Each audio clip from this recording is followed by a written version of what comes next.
संचालयामि अस्तु विनोदं कुर्मः।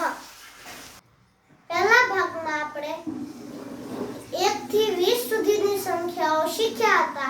આજે આપણે 21 થી 50 સુધીની સંખ્યાઓ શીખીશું। જો આપણે 21, 22, 23, 24 અને 25 ના બધા એકમના અંકોને અહીં લખ્યા છે। આપણને ખબર છે સંસ્કૃતમાં 20 ને વિંશતિ કહેવાય।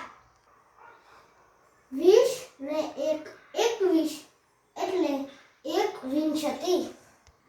એ જ રીતે 22 એટલે દ્વાવિંશતિ। त्रयः वत्ता विंशति बराबर त्रयोविंशति। चतुः वत्ता विंशति बराबर चतुर्विंशति।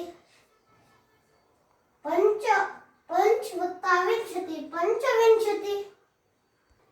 ए ज रीते 26 छड़विंशति, 27 सप्तविंशति, 28 अष्टविंशति, 29 એટલે નવવિંશતિ, 30 એટલે 63, 63 પરથી 29 ને 39 કહે છે। 39 એટલે 30 માં 1 ઓછો। ચાલો એ જ રીતે જોઈએ 31 થી 40 સુધીની સંખ્યાઓ। 30 ને 1 31, 30 ને 2 32 એટલે દ્વાત્રિંશત। એ જ રીતે ત્રયોત્રિંશત, ચતુર્ત્રિંશત, પંચત્રિંશત અને ષડત્રિંશત એટલે 36।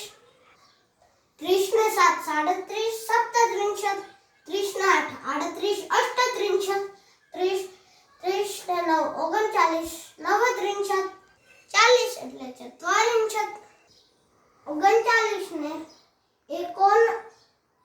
ચત્વારિંશત પણ કહેવાય કારણ કે 40 માં 1 ઓછો ચત્વારિંશત। એ જ રીતે જોઈએ 41 થી 50 સુધીની સંખ્યાઓ। 40 ને 1 ચત્વારિંશત, 40 ને 2 દ્વાચત્વારિંશત, 40 ને 3 ત્રયચત્વારિંશત। એ જ રીતે ચતુશ્ચત્વારિંશત, પંચચત્વારિંશત, ષડચત્વારિંશત।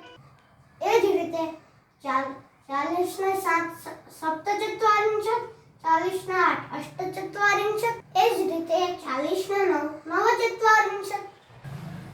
50 એટલે 50, 50 પરથી 49 49। જો તમને અમારો વિડિયો